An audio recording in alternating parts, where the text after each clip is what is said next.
Welcome to Come and See, your podcast for finding truth in a world of chaos. Brought to you by All for Jesus Living Waters Ministry. With host and founder Richard Case and co-host and retreat leader Kathy Ricconi. Join us every weekday at this time to discuss news, spend time in the Word, and receive answers to your personal questions about living life in God's truth.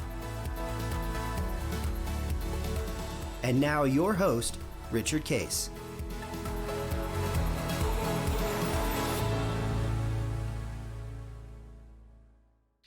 Well, Kathy, welcome to our Wednesday show, and it's exciting to be. How's it been going for you this week? Great. It's been a really good week. Honestly, still running on a bit of a high after the Abide retreat this past weekend, and actually just got to reconnect with a couple of the ladies that were on the retreat. I got to reconnect with this morning, and it was just so sweet to see how alive their time in the Word is right now, and just how excited and truly, hopeful expectation is the word there. Just what they are ready and waiting to see God do. It's fun to watch. Yeah, and that's the beauty of we say that God's life is covenant life. I'm going to bless you to make you a blessing. And again, the definition is very broad, but one of the things that we get the privilege of as we just to get to see people come alive, and their marriages start to come together and their life starts to get resolved. Right. We get the privilege and the joy, and there's nothing greater, quite frankly, to see someone else get connected to the vine. And when we look at ministry, actually, this is the definition of ministry, which I think a lot of people have missed because they look at what do I go do for God, and I'm going to come up with a program, a system, something that I believe is going to be helpful. But the essence of ministry, which is always personal, and it certainly involves churches and the body and these parachurch organizations, but ultimately it's are we helping people get connected to the vine? Because when that happens, they start to live the beautiful life that God has for them, and then they start giving it away, receiving it and giving it away. And so we've always understood that we don't want really people connected to our ministry per se. I mean, we know that they contribute to it and they buy material from it, but really it's don't look to us to give you the answers. We're going to just assist you to get connected to the vine. And you just described it is when you're seeing it, like you saw it from people from even last week at your retreat, it thrills our hearts. And then they're off and running, and we're going to walk with them and help them, but we want them to experience the fullness of being connected to the vine. So it's a beautiful thing. You're absolutely right. Yeah. I wanted to bring a little update. We've talked about this week about Israel and the pipeline and the chaos of that. One thing is that as we're putting these up on YouTube and on the podcast, we are taping them anywhere from 3 to 4 to 5 days ahead of time so that we can get through them all, and then we got to load them up, et cetera. So this is not a live broadcast, but we're not far behind, but we can be. So things could happen. It's a pretty dynamic world right now. So we could be saying something about, well, this is what happened, and by the time you hear it, it's like, well, by the way, this other thing just happened. We understand that. But something happened yesterday that I said. I think I made a comment that they'll probably get to a ceasefire pretty quick. We're talking about because that, of what's happening, and that they Hezbollah. Remember, we help understand the different groups. Hamas is the one that's been lobbying the missiles, and that's from the south, correct? That's from the south. Gaza's called the Gaza Strip, which they occupy. And then I said that Hezbollah came out and said we are not going to join that fight, and they're from the north in Lebanon. Right. Well, last night. They got missiles from the north. Interesting. And it came from Lebanon, and it came from Syria. And so it was like, oh, that was interesting. Did Hezbollah join the fight? And so I made some calls with people that I have access to that kind of know stuff's going on. Right. And they said, nope. Hezbollah came out again and said it wasn't us, and we're not joining this fight. And it's another small splinter group of the Shiite sect, and it's a small group. And they started lobbying missiles from the north, Lebanon. It wasn't very many, and it didn't really harm yet.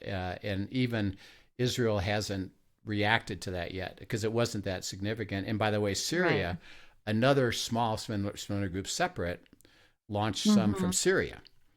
So it's intensifying because they're trying to use the, and again, Kathy and I keep using this word, but the chaos of what's going on. Well, they're trying to contribute to it because they said if we can get more chaos going, it'll actually cause Israel, to have difficulty. And they haven't had the ceasefire. They've continued to, Israel has continued to destroy tunnels and other things that are trying to prevent them from being able to lob missiles. Hasn't gotten any bigger. And again, my expectation is that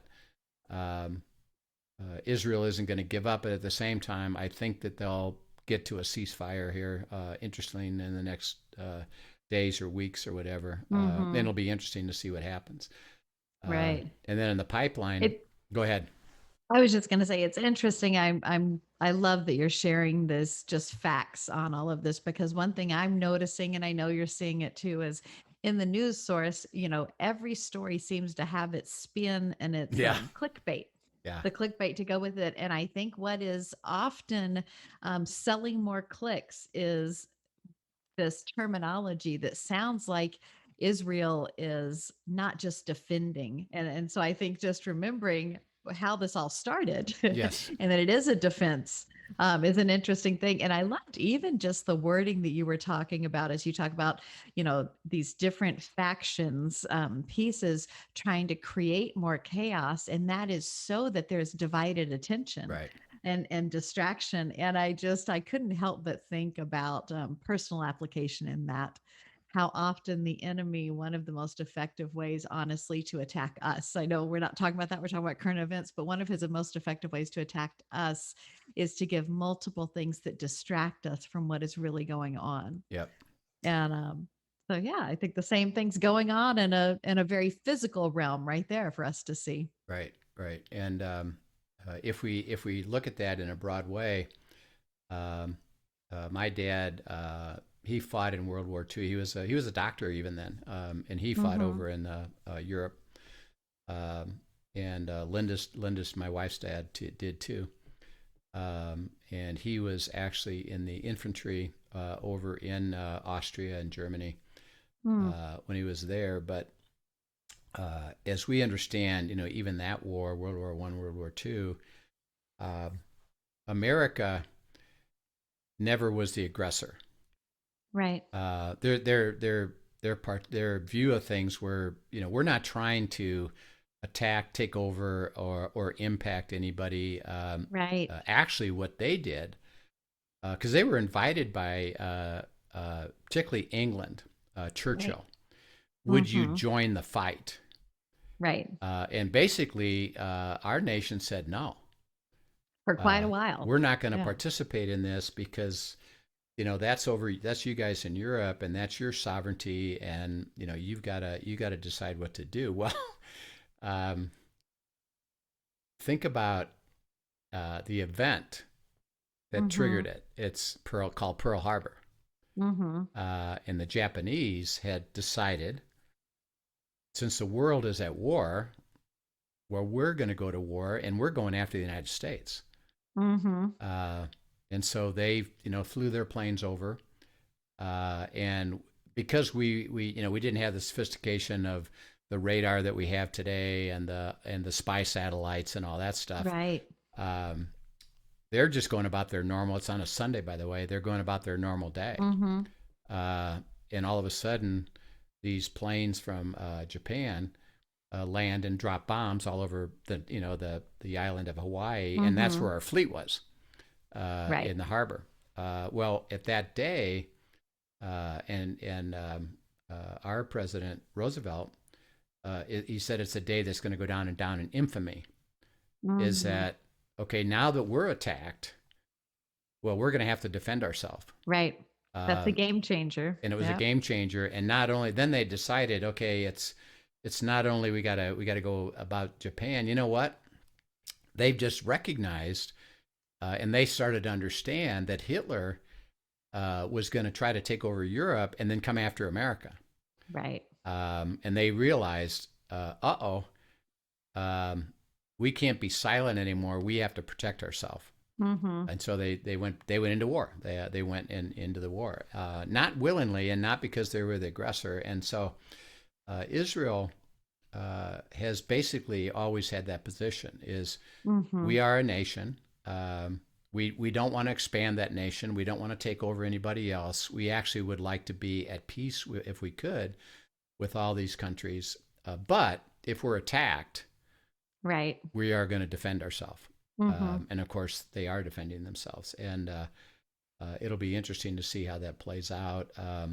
One little truth about the peace around it is, I think I described that the Muslim belief systems and nations are separated between Shiites and Sunnis. Yes.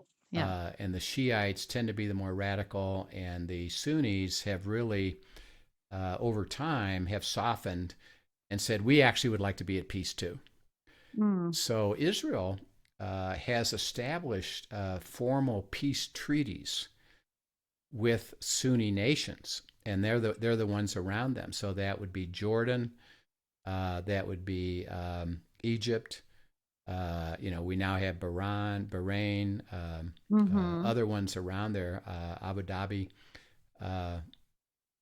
BAE. They've established peace treaties, formal Mm-hmm. peace treaties. Let's stay at peace with each other, because everybody, that's really what they want. So Right. Israel's preference would be that these Shiite nations, if you would just allow us to have peace. Now we know that there's an internal conflict about that that isn't fully resolved, and that is there are Palestinians who Mm-hmm. live in Israel, Right. and they occupy, called the left bank. They occupy part of that. They have other settlements, and their perspective is, we want to stay here. Mm-hmm. Now Israel has allowed them to stay here, but they also are saying, well, we're going to settle in the same place. And of course, the Mm-hmm. Palestinians are saying, no, we don't want you to. This is our land. We know we're not part of the formal government, although there's a sharing of things in the government, and they even have a party now that they vote. Oh, do they? They Okay. do. They have a party, and they vote, and they have representatives in what's called the Knesset over there. Okay.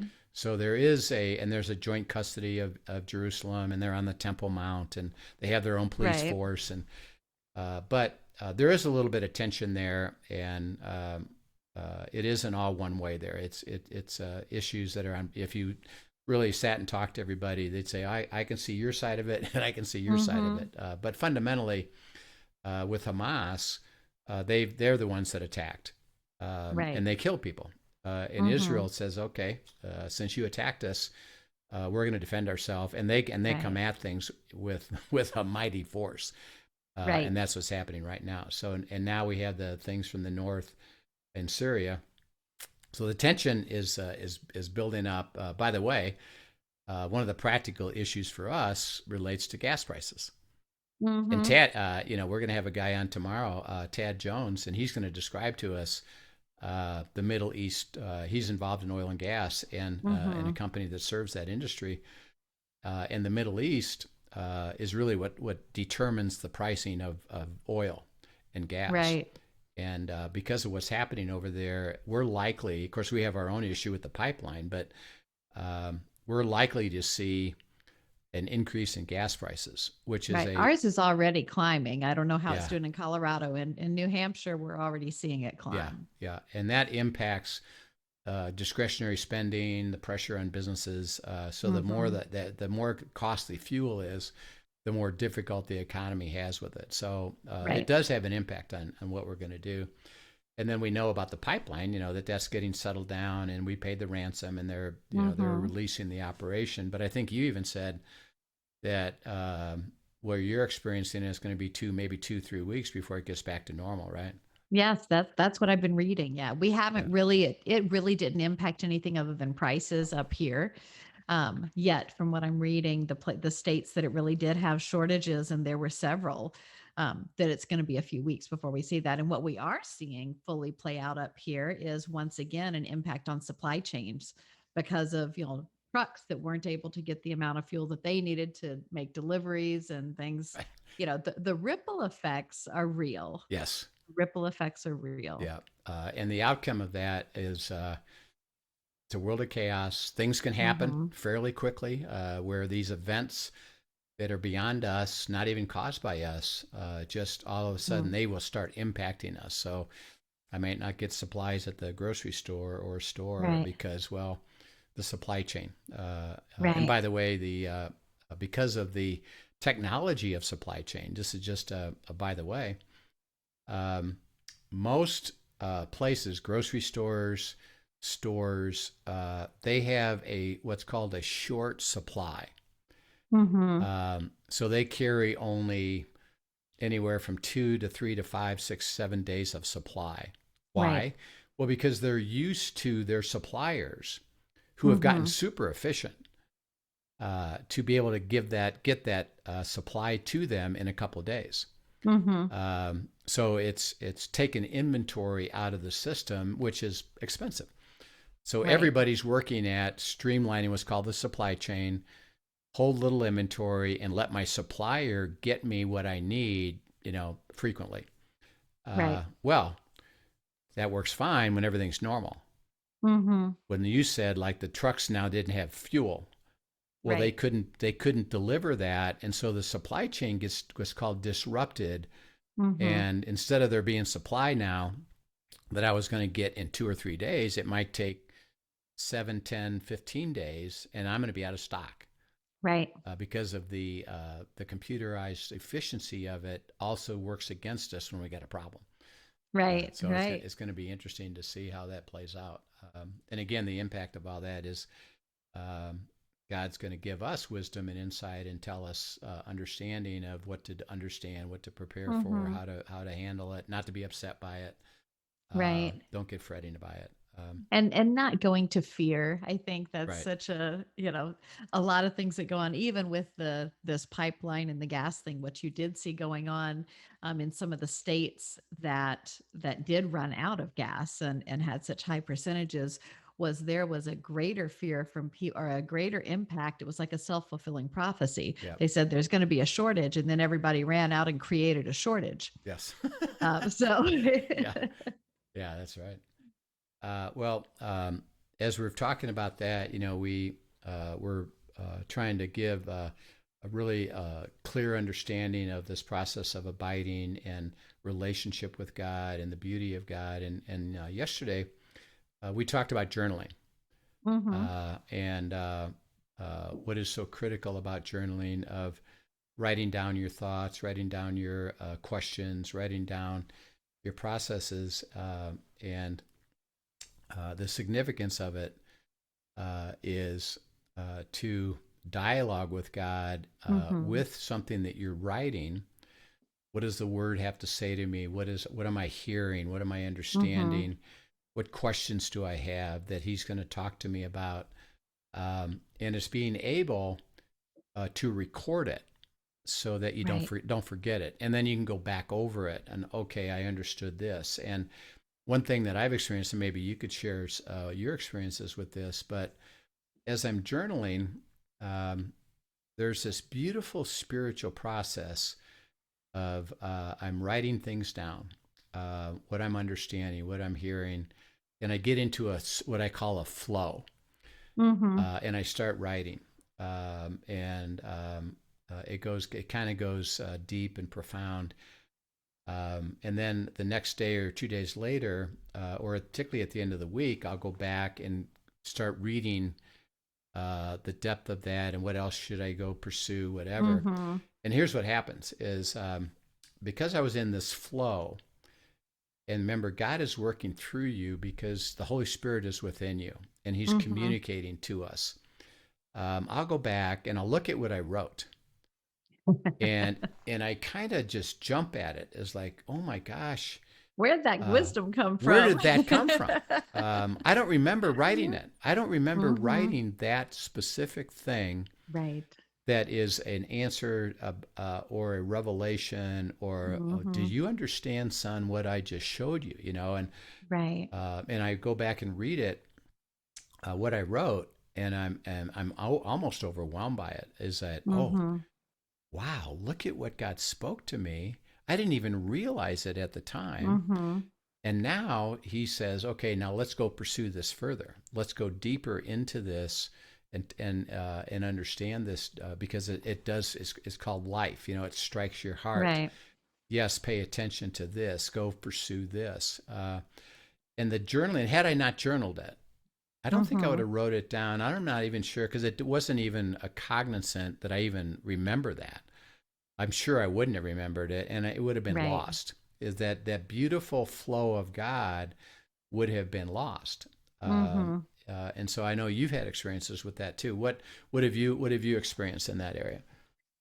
It's the same thing, really, but I'll just back up and give just a concrete example from the last week, even that for me, and I've shared before, my memory is not all that sometimes. And so that journaling is so important for me to record. But it's interesting when you go back and see. So, Rich takes the Living Waters leadership team, the other retreat leaders, through these leadership calls Yep. once a month, and just a great time of prayer together. And then he'll take us through some teaching. And so you had us in Isaiah 32, Right. this last Right. leadership call, Verses and 15 to 18. yes, and comically, one of the other people on the call brought up verse 20, and he's Yeah. like, "Yeah, I'm reading through, and verse 20 actually caught his eye after the Yes. teaching, Yep. and for whatever reason, that caught my attention." And so the next day, I made a note of it, and I did not have time to even consider revisiting that in that moment. So I made a note of it. Had I not written it down, I guarantee you it would have come and gone. That would have been the end of it. Right.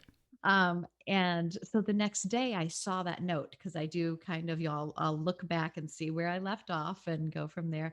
And I saw that note and went back. And so there were a couple words that were spoken and they're talking about seed being given to the sower and then sending people out, and I thought, oh, that's interesting. And again, I'm heading into a retreat weekend, and so this was not even something I'm really going to abide on so much as God used my journaling in this to highlight a reminder to me that I needed to take into the weekend. So that caught my attention.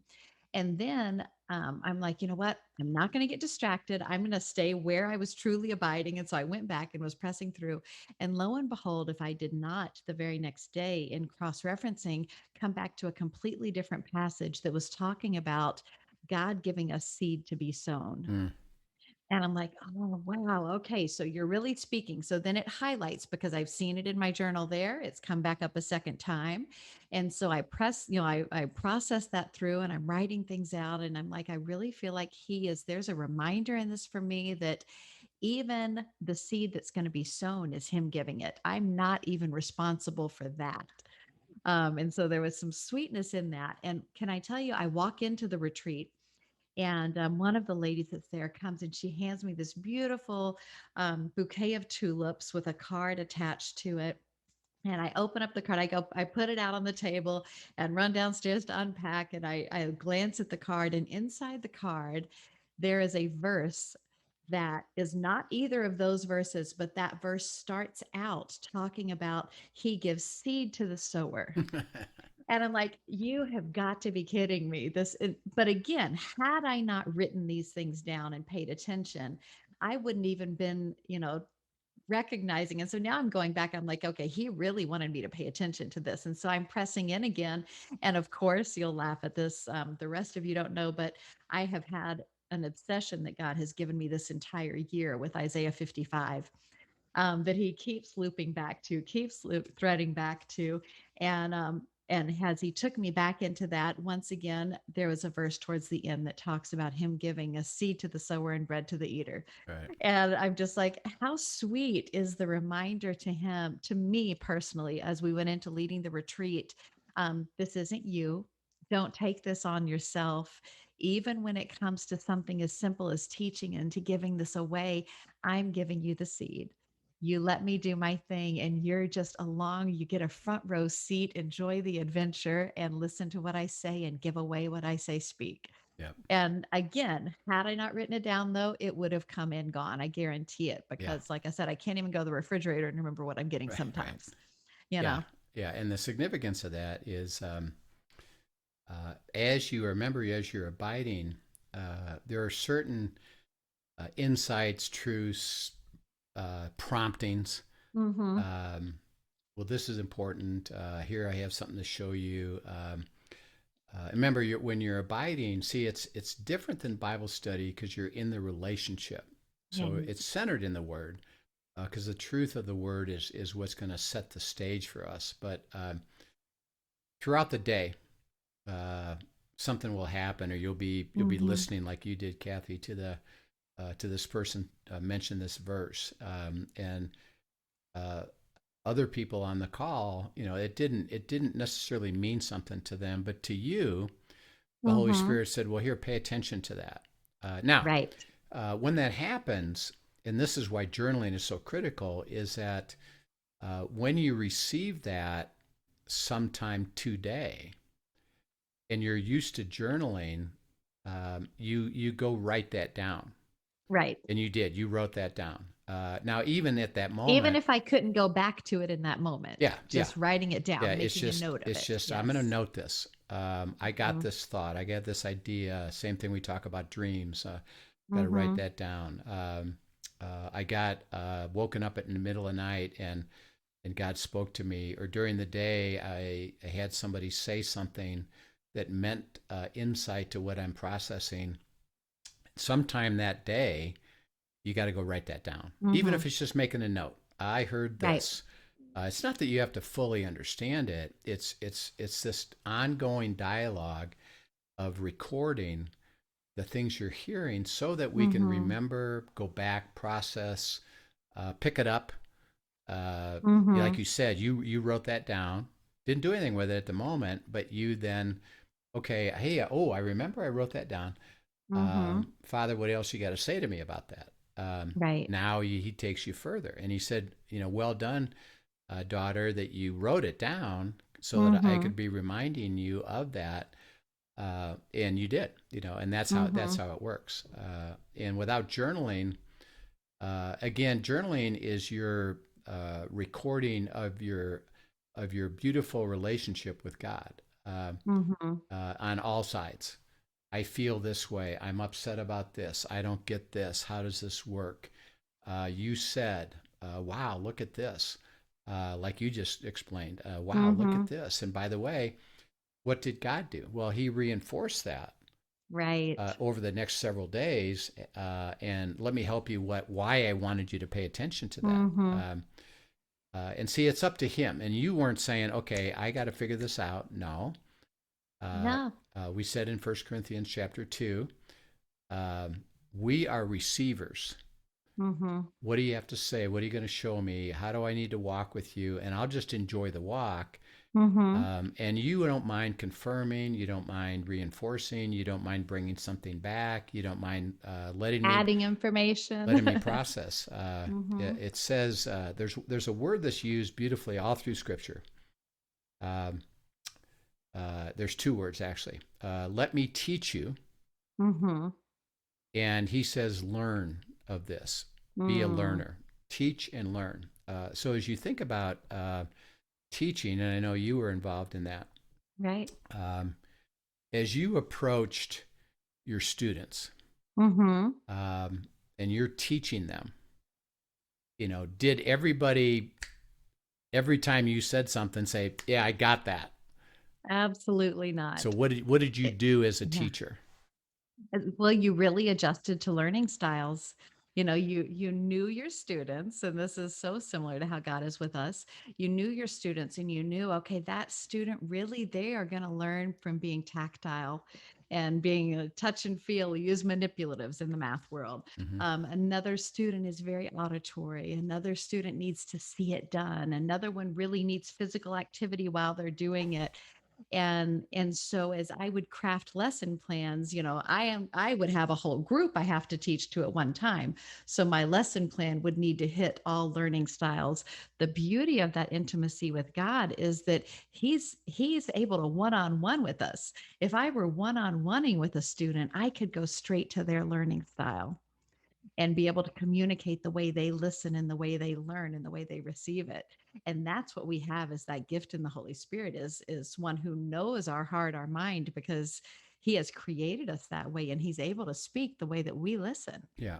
Yeah. And when your students, as you let's say explain something, and some of them would say, I don't really understand that, or that doesn't, or you're even test them and they show that, Right.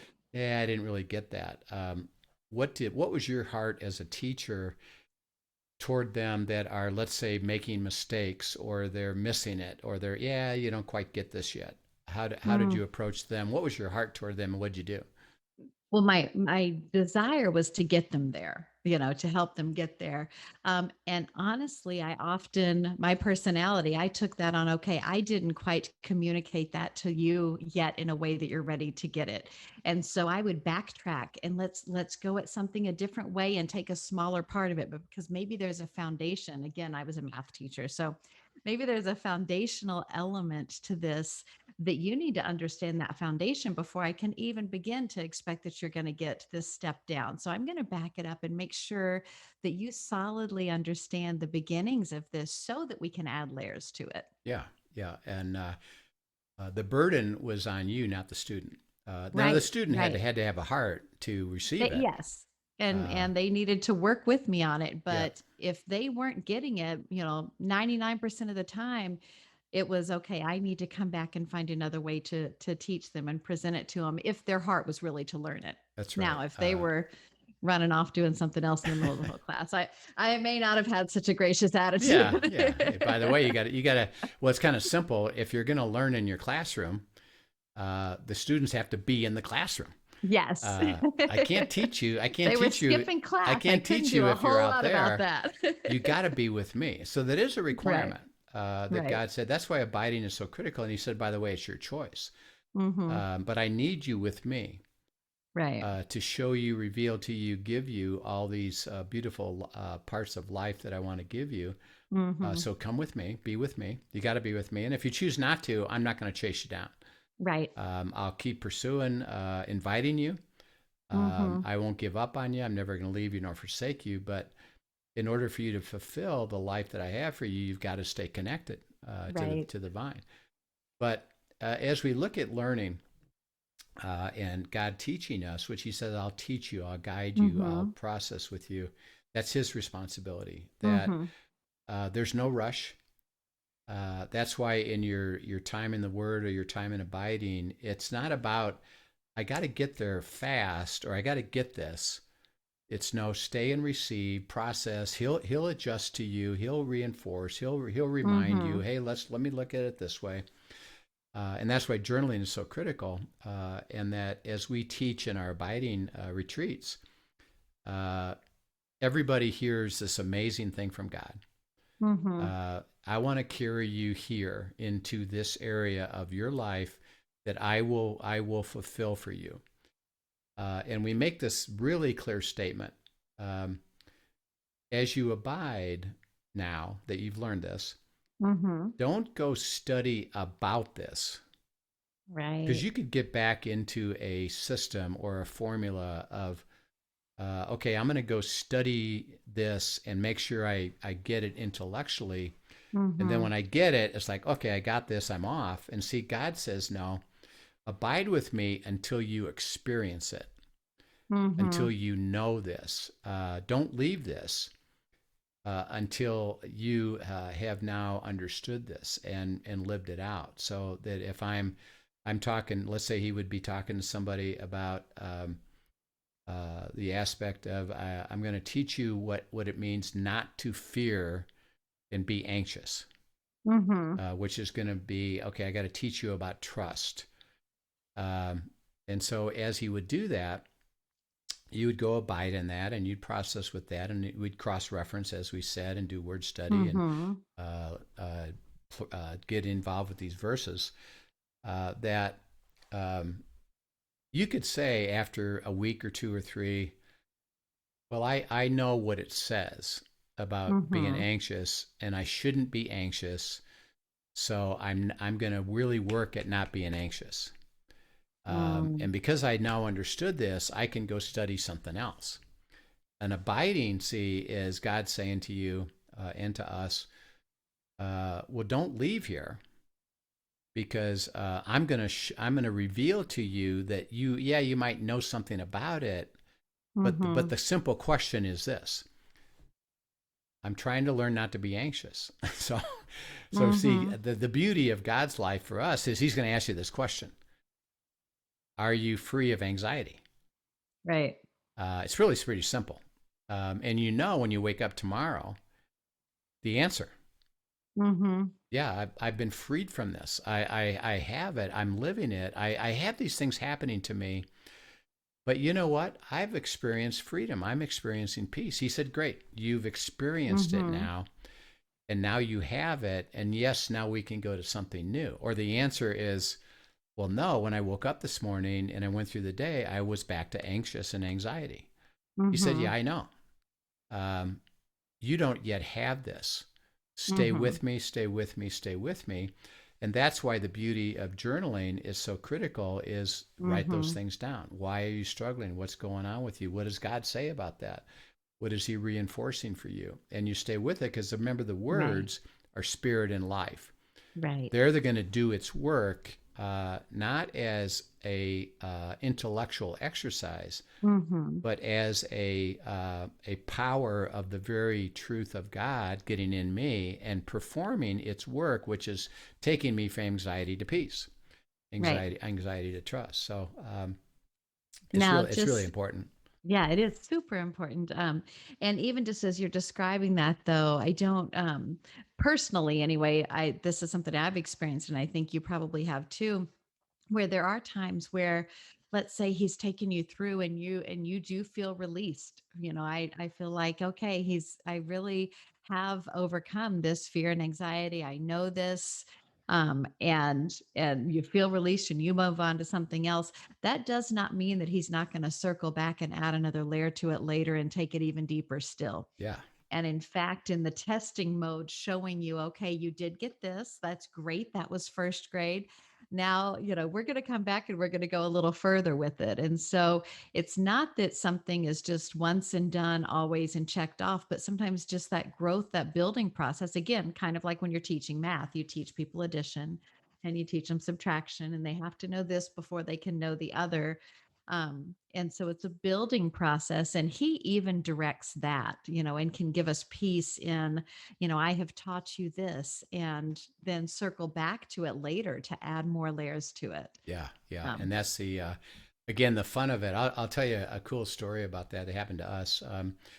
Linda and I, we live in Colorado, and we love driving in the mountains. And so we'll get in the car and we'll drive, and we generally will bring our journal, or talk about, okay, what is God saying to us? And so I was in this particular chapter in Luke in the New Testament. And so I said to Linda, this is where I'm at. This is what I'm receiving. Hey, would you read that passage and so that we could process that further? So she gets, she has her Bible and she's reading the verses. And while she's reading it, a statement. Now, I've been abiding in this for a while, right? But she reads a statement, and it struck me like, ooh, that's interesting, and I don't know anything about that. And now I've read it, right, because I've been abiding in it, but it didn't strike me. But when she read it, God said, "Here, pay attention." Isn't that wild? Yeah, to this. And I said, "Hey, Linda, did you notice that? What you said there and how significant that is?" Yeah. And I said, "Okay, cross-reference that." Mm-hmm. So she cross-references, and it goes to the book of Malachi. Mm-hmm. Uh, and the book of Malachi is a book that is God challenging his children with. It's a series that's a very interesting book, and there's only 4 chapters. And it just says, you're operating this way, Mm-hmm. thinking this way, and rationalizing this way, and I'm going to challenge you on that because my way is different. That's the whole Okay. book. It's a series of those things. Mm-hmm. You think this way, it's not that way. It's different than that way. My way is different. Are you Mm. willing to pursue it? Or are you going to Right. reject it? So she gets cross reference to Malachi, and she's reads this one passage, and God says, have her read the whole book. Mm-hmm.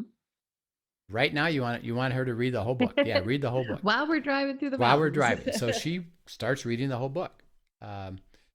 And remember, God's saying, I have something to say to you about this, and Right. I wanna speak to you, because I'm always willing.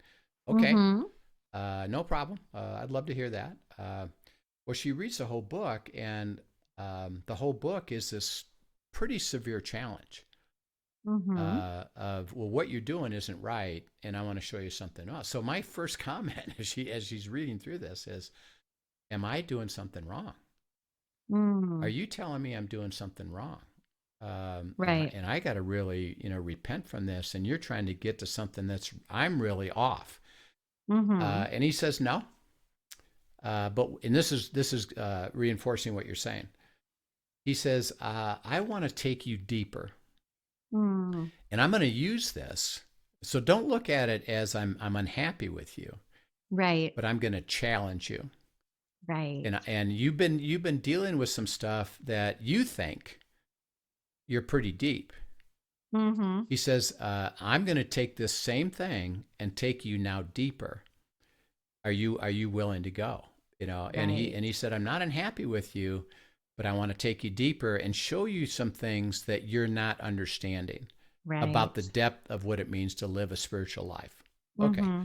great. I will. So I spent the next about 5 months going through Malachi, Wow. cross-referencing, taking the challenge, not Mm-hmm. under condemnation, but rather under, I'm going to take you now to you've been here before Right. about these things, but I'm not going to take you, like you say, to a new level.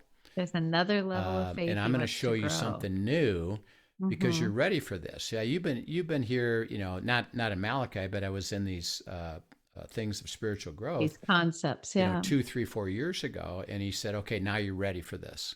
And so Right. what you say is so critical is that the goal isn't to go through the scriptures and say, okay, I read that. Okay, I got that.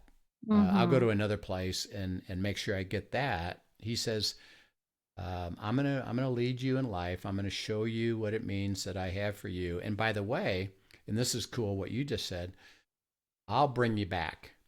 And I'm Mm-hmm. going to take something now and say, I got another layer to unpack for you. Right. And Right. and again, I know you do this. When that happens to you, how do you view it? Oh, I'm excited Yeah, about it. yeah, I am. yeah. Yeah. Why are you excited about it? Well, because I know several things, and just from having done it now so many times, I know that on the other side of it, I'm going to know him more intimately. I know that it is good, that's to my benefit, and I know that it's not actually work. It's just staying with him and watching him. It's a front row seat to what he's doing. Mm, I just get invited to see him do the supernatural work, and it's so funny.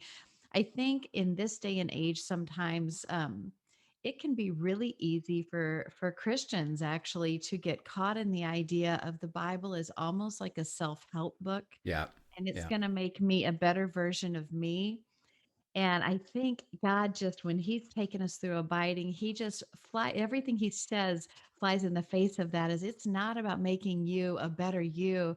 It's about making you more like me yes, and restoring you to who I designed you to be in the first place, which is the visible expression of the invisible God. right. And hallelujah, if I get to look more like him when I walk out on the other side of this, that's fulfilling my purpose. That's a beautiful, exciting place to be.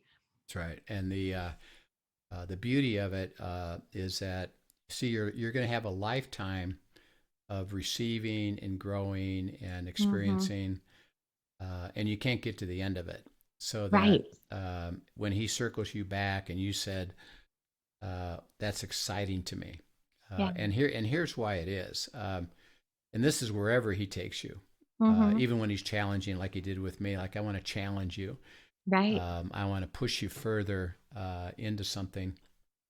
I received that, and you said it with great enthusiasm, with great joy. Mhm. I can hardly wait to see where he's taking me now, because he says Mhm. I'm ready for this, and that's his step. And you use the word Right. of, a math teacher is, uh, my heart would be, well, I want to get to calculus. Mhm. Just take me to calculus. And he says, well, you got to learn add and subtract and divide and Right. multiply, and then you got to learn algebra, and then you got to learn geometry and Mhm. trigonometry, and I'll get you there, Right. but relax. And Mhm. what I say is, whatever grade you're in, if you're in first grade, second grade, fourth grade, fifth grade, uh, as he progresses you through Yeah. beautiful things of life, and I actually see this in my own grandchildren, is, are you enjoying where you are? Are you Mhm. enjoy and just enjoy the grade you're in? I'll get you there. Yeah.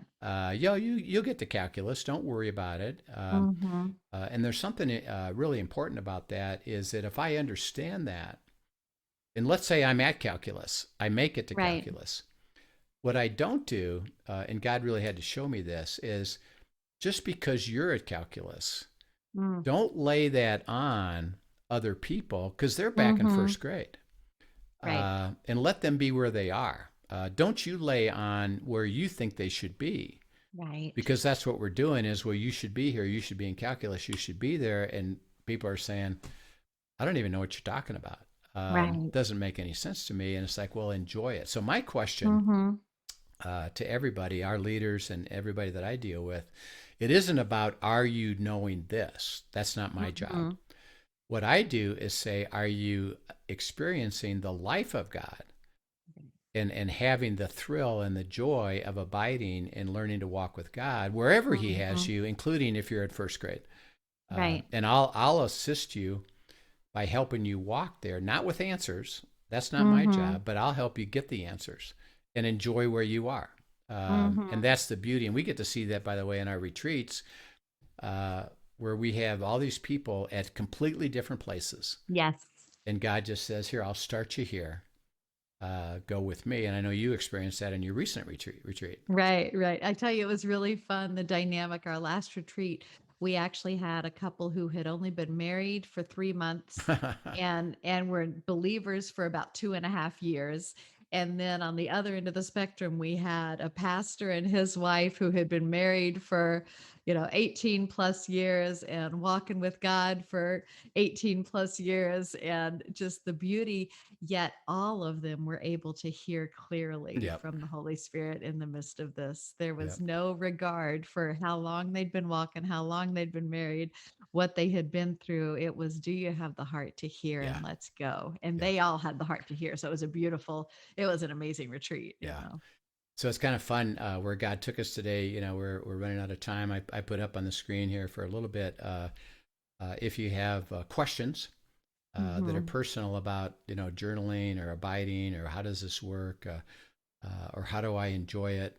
Any questions you have, and we really appreciate you actually making them personal. So it doesn't even Yes. have to be generic. It just be, for me, this is what I'm interested in.